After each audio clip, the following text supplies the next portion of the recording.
Guillaume Meurice, ne l'invitez pas, il est de toute façon dans votre radio tous les jours. Moi, je vais vous raconter ma soirée d'hier. Voilà, une belle soirée. Une belle soirée. J'étais à une cérémonie satirique qui s'appelait les Bobards d'Or, qui récompensait les plus gros mensonges médiatiques de l'année. Alors, nous, on se dit à première vue, on n'est pas visé, parce que toutes les brèves du journal de 17h17 sont vérifiées scrupuleusement. On appelle Alex le Albert Londres du ivre-virgule. Il fait l'amour à une Twingo diesel. Alors, on n'est pas concerné, je dirais, à première vue seulement. Laissez-moi vous présenter un petit peu la soirée. En partenariat avec plein de sites qui font ce qu'ils appellent de la réinformation, avec par exemple une dame, oui, ça part bien, avec une dame qui connaît bien le principe. Mais moi je reçois des journaux de réinformation depuis 20 ans, je suis une très vieille de la réinformation. Mais qu'est-ce que c'était les journaux de réinformation il y a 20 ans? Présent. Ah, mais c'est un journal d'extrême droite ça du coup? C'est vous qui le dites. Et pas vous? C'est de la réinformation. Ah, c'est vrai? Ça veut dire qu'ils disent des choses qu'on ne trouve pas ailleurs? Il y a une vision à porter, voilà. Voilà, au journal présent, il y a une vision, ça c'est indéniable. Alors les lunettes datent un petit peu, la première devise du journal était quand même Dieu, famille, patrie. Même Pétain aurait été un petit peu gêné de la formule, mais c'est un journal, donc a priori de réinformation, et il était partenaire de la soirée d'hier. Alors, premièrement, j'avais une accréditation pour cette soirée, mais sur l'accréditation, ils avaient marqué journaliste. Donc je me suis dit, tiens, ça doit pas être des gens si bien réinformés que ça, parce que je suis autant journaliste que Manoukian, champion du monde de la synthèse. Mais bon, j'ai d'abord pu entrer et sentir un petit peu l'ambiance. Bon, on n'aime pas trop l'immigration, par exemple. Ça, il y en a dans les médias qui n'aiment pas trop l'immigration. Éric Zemmour, il a une émission de télé, par exemple. Je ne sais pas trop le situer, Éric Zemmour. Comment ça, Zemmour, vous ne savez pas où le situer? Je sais pas dire. Non, difficile à situer, Éric Zemmour, on ne sait pas, c'est vrai. Est-ce qu'il est à droite de Gollnisch, à l'extrême droite de Marion Maréchal Le Pen, qui était là d'ailleurs hier soir pour la cérémonie. Quand je vous dis que c'était une belle soirée, je vous mens pas. Alors, la soirée a débuté, j'ai assisté au début, et puis je suis descendu au bar du théâtre, boire une bière et puis quelques interviews. Et c'est là que ça a un petit peu dégénéré, parce qu'ils m'ont tout simplement viré. Voilà, sans raison apparente, dans la plus pure tradition des garants de liberté d'expression d'extrême droite. Impossible de rentrer dans la salle. Alors, j'aurais pu me battre avec le service d'ordre. Je pense que j'avais mes chances. Ok, au Scrabble, bien sûr. Au Free Fight, je suis un petit peu juste en ce moment. Alors, je suis quand même resté devant la salle toute la soirée jusqu'à la fin. Ce qu'il faut retenir, c'est que pour les spectateurs des Bobards d'Or, la presse est sous contrôle, mais pas de n'importe qui. La presse n'est pas libre et elle est anti-nationale.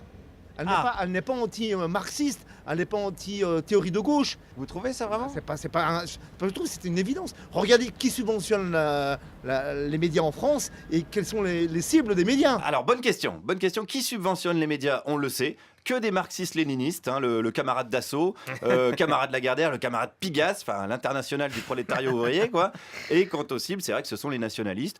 Florian Philippot n'est quasiment jamais invité sur ces chaînes-là. Enfin, pas plus d'une fois par quart d'heure, en tout cas. Il faudra d'ailleurs penser à lui fabriquer un hologramme à Flo-Flo, sinon il va fatiguer.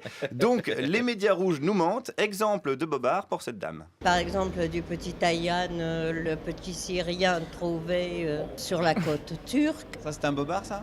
La manière dont il a été monté, en tout cas, est un Bobard, parce qu'on a totalement évacué l'attitude du père, qui n'était pas du tout un réfugié, qui voulait aller se faire poser des implants au Canada. Oui, il fuyait pas la misère, ce papa syrien. Il avait juste rendez-vous chez le dentiste, en fait, à Montréal. Et puis, comme il n'était pas pressé, il a pris le bateau, quoi. Voilà. Puis après, vous connaissez la suite. Le petit a voulu écouter Henri Dess. Voilà, il l'a acheté par le soir. Enfin, l'histoire classique d'un père à bout de nerfs, quoi.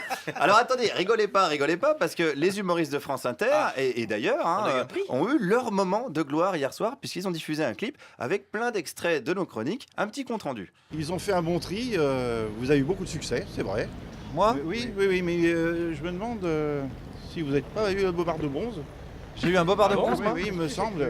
Oui. Ah bah merde, j'étais même pas dans la salle en plus. Vous étiez là pour le récupérer. Alors vérification faite, ce monsieur s'est planté. Je l'ai pas eu finalement. Ouais. Décidément, les gens qui se réinforment, ils ont pas l'air hyper bien informés. D'ailleurs, concluons avec une brave dame qui s'informe sur ses sites internet. Sur internet, on arrive quand même à trouver des vérités. Alors pourquoi vous croyez cette vérité-là et pas l'autre? Je crois à la vérité de... Parce que je sais que les médias nous disent beaucoup de choses fausses.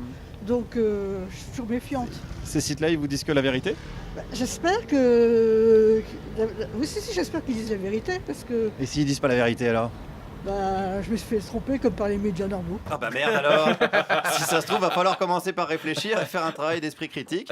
Bon, bienvenue quand même dans l'ère de la post-vérité, celle où Donald Trump deviendrait bientôt président de SOS Racisme, celle où Florian Philippot pourra dire 12 conneries en même temps, et celle où l'extrême droite française se cache sous des cérémonies rigolotes. Guillaume Meurice, merci pour tous les risques que vous prenez.